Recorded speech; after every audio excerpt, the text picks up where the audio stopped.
Good morning students. आज का हमारा टॉपिक है organisation of telomere and centromere. Myself Anita Madhav, assistant professor, department of botany, JDB government girls college Kota. First, organisation of telomere. हम देखते हैं कि टीलोमियर क्या होते हैं। टीलोमियर क्रोमोसोम्स पर एंड सीक्वेंसेस होती हैं। एंड पार्ट को हम क्या कहते हैं? टीलोमियर कहते हैं। टीलोमियर को हम देखें, जो वर्ड है ये ग्रीक वर्ड है।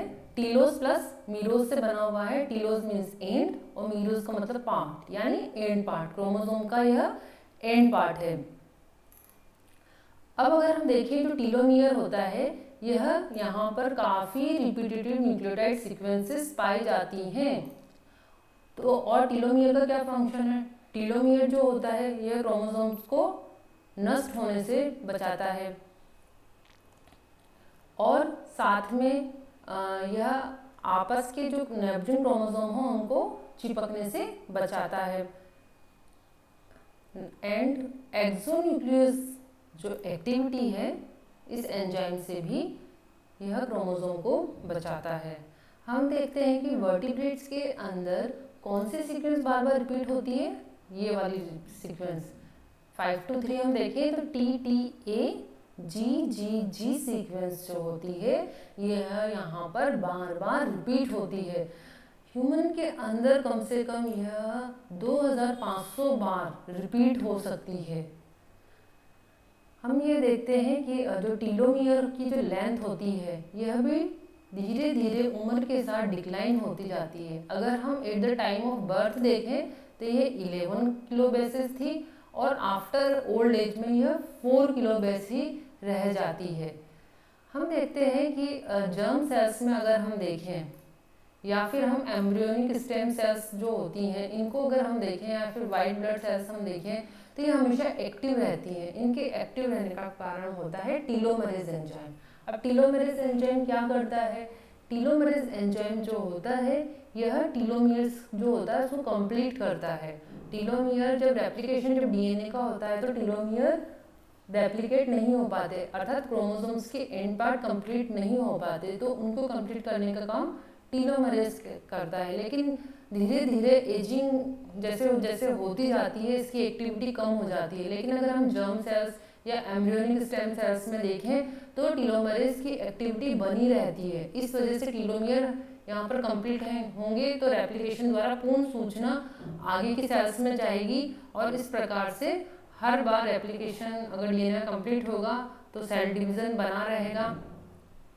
इस प्रकार हम देखते हैं कि जो टीलोमियर होता है या टीलोमरेज एंजाइम है ये सीनेसेंस से रिलेटेड होता है और जो शॉर्टनिंग जो होती है, शॉर्टनिंग ऑफ टीलोमियर जो है यह किससे संबंधित है? सीनेसेंस से and in the preventing of cancer. Now हम देखते हैं कि टीलोमियर जो है, telomere shorter in part because क्यों शॉर्ट हो जाते हैं टीलोमियर? क्योंकि एंड रेप्लिकेशन में प्रॉब्लम होती है। एंड रेप्लिकेशन इसलिए नहीं हो पाता है कि हम अगर एक डीएनए को हम देखें तो मिडिल से हमेशा डीएनए का polymerization and DNA replication start होता है। तो जो 3 to 5 जो टेम्पलेट है इस पे तो जो स्ट्रैंड बनता है जिसको हम लीडिंग स्ट्रैंड कहते हैं यह तो कंप्लीट बनता है। लेकिन जो लैगिंग स्ट्रैंड बनता है ये ओका जाके फ्रेगमेंट्स के रूप में बनता है।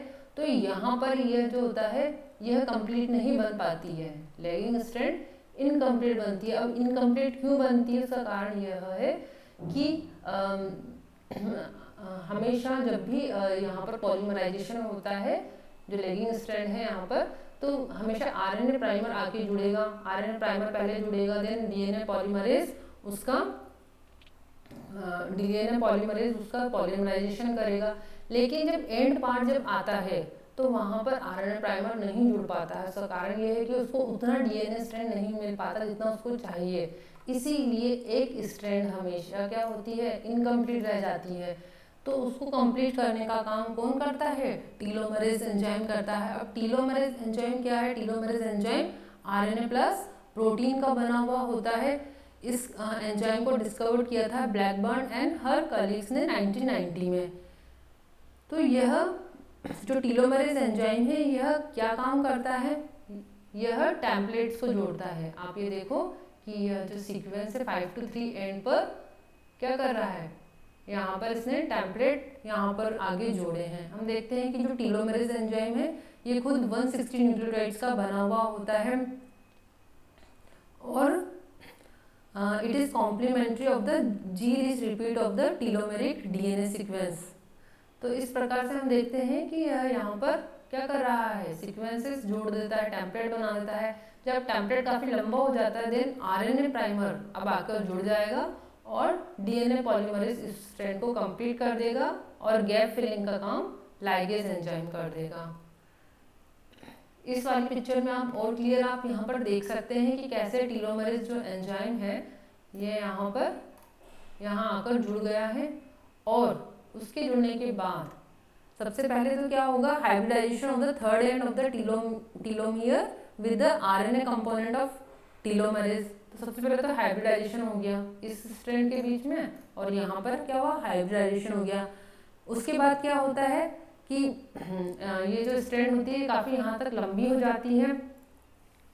लंबी होने के बाद यहाँ पर आरएनए प्राइमर आएगा और डीएनए पॉलीमरेज इसको कंप्लीट कर देगा और जो गैप फिलिंग होगा उसको लाइगेज एंजाइम आकर उस गैप फिलिंग को कंप्लीट कर देता है। Now protection of telomere. हम जानते हैं कि जो टीलोमियर है वो अपने आप को प्रोटेक्ट कई तरीके से कर सकता है, जैसे टी लूप बनाकर या फिर हम ये देखते हैं क्वार्टर, यहाँ पर हम देखते हैं कि या तो क्वार्टर बनाकर वह इसको टीलोमियर को प्रोटेक्ट करता है। सबसे पहले हम देखते हैं टी लूप, आपको यहाँ दिखाई दे रहा है ये टी लूप। तो यहाँ पर क्या होता है कि जो 5 to 3 जो स्ट्रैंड है इस पर काफ़ी मात्रा में हम देखा जी सीक्वेंसेस रिपीट हो रही हैं। देखो टी जी सीक्वेंसेस बार बार रिपीट हो रही हैं।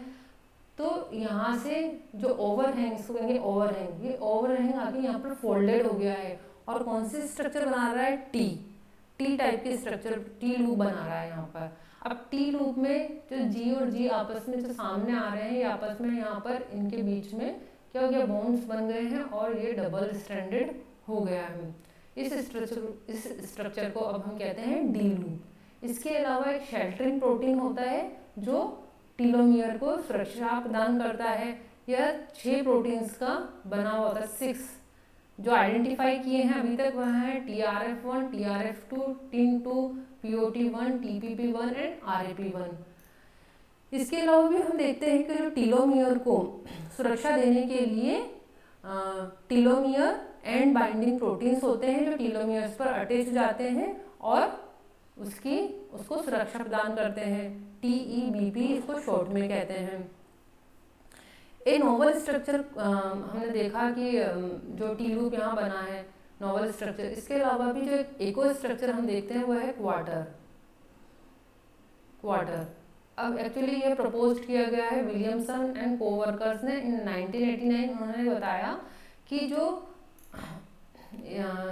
TTGG जो सीक्वेंस है, जब 4 ऐसी रिपीट सीक्वेंसेस होती हैं, 4 एक फिर आएगी 2 3 एंड 4, तो एक का जो यहाँ पर सेकंड जो जी होगा, ये जो जी है सेकंड जी जो होगा ये नेक्स्ट इसके जो आगे आने वाली जो जी है सेकंड जी वो मिलकर आपस में क्या बना लेंगे, क्वार्टेट बना लेते हैं। तो क्वार्टेट भी जो टीलोमियर है इसको सुरक्षा प्रदान करता है। तो हम देखते हैं कि कैसे टीलोमियर की सुरक्षा टी लूप द्वारा या जो ग्वानिन रिपीटेड ग्वानिन है वह आपस में मिलकर क्वार्टेट बना रहे हैं, या शेल्टरिन प्रोटीन है और TEBP यानी टीलोमियर एंड बाइंडिंग प्रोटीन है जो इसकी सुरक्षा प्रदान करते हैं। Now organization of centromere. हम देखते हैं कि सेंट्रोमियर क्या होता है। सेंट्रोमियर जो होता है यह क्रोमोसोम पर पाया जाता है और क्रोमोसोम पर एक वह स्थान जहाँ क्रोमेटिन एकदम पतला हो जाता है, इसको हम प्राइमरी कॉन्स्ट्रिक्शन भी कहते हैं सेंट्रोमियर को। यहाँ पर हम देखते हैं कि क्या होता है, कैनेटोकोर प्रोटीन डिस्क होती है जिस पर आकर स्पिंडल फाइबर जुड़ते हैं। स्पिंडल फाइबर जब यहाँ आकर जुड़ते हैं तो दोनों क्रोमेटिड्स सेल डिवीजन के समय अलग अलग हो जाते हैं। सेंट्रोमियर पर जो डीएनए पाया जाता है, इसकी स्पेशलिटी यह होती है कि यहाँ पर H3 हिस्टोन, इस न्यूक्लियोसोम, यहाँ के न्यूक्लियोसोम है उसमें H3 हिस्टोन प्रोटीन के स्थान पर CENPA प्रोटीन इसमें पाया जाता है। तो यहाँ के न्यूक्लियोसोम और जो नॉर्मल डीएनए के न्यूक्लियोसोम में अंतर होता है।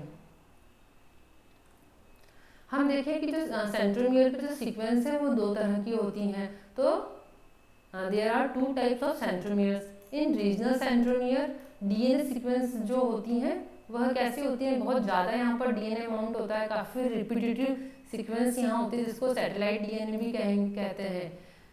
और ये रीजन कौन सा होता है, हेट्रोक्रोमेटिन रीजन होता है। This is heterochromatin region. Human के अंदर रीजनल सेंट्रोमियर को हम अल्फा सैटेलाइट या एल्फोइड भी कहते हैं। काफ़ी रिपीटेटिव न्यूक्लियोटाइड्स यहाँ पर पाए जाते हैं। सेकंड है पॉइंट सेंट्रोमियर। ये स्मॉलर होता है, मोर कॉम्पैक्ट होता है और यह बर्डिंग ईस्ट में पाया जाता है। तो हम यहाँ देखते हैं कि यह लगभग 125 बेस पेयर डीएनए का बना हुआ होता है। और अगर हम एल्फोइड की बात करें तो यह कम से कम अगर ह्यूमन में 170 न्यूक्लियोटाइड 170 बेस पेयर का बना हुआ होता है। इस पिक्चर में आप देखेंगे आपको इजीली पॉइंट सेंट्रोमियर और रीजनल सेंट्रोमियर दिखाई दे रहा है। पॉइंट सेंट्रोमियर काफ़ी कंजर्व्ड यहाँ सीक्वेंसेस पाई जाती है, CDE1, CDE2 एंड CDE3। जो CDE1 है यह अगर हम देखें तो यह 9 बेस पेयर की बनी हुई होती है। ये जो है 9 बेस पेयर की बनी हुई होती है और यह माइनर वेरिएशन शो करती है।